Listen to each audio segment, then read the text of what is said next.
Hey guys, today we're going to show you the remote events. Remote events in Roblox Studio can be used to communicate between the server and the client. For example, in this video I'm going to show you how to communicate from a client to a server. Here we have the server side script, and in the startup player we have the client side script.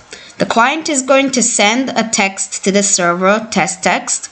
The server is going to get that text with the player information, the player instance. It will print out the player's name connected with the text it got from the remote event fire server. So let's just play the game, and as you can see in here, it throws out Sonic HPP test text.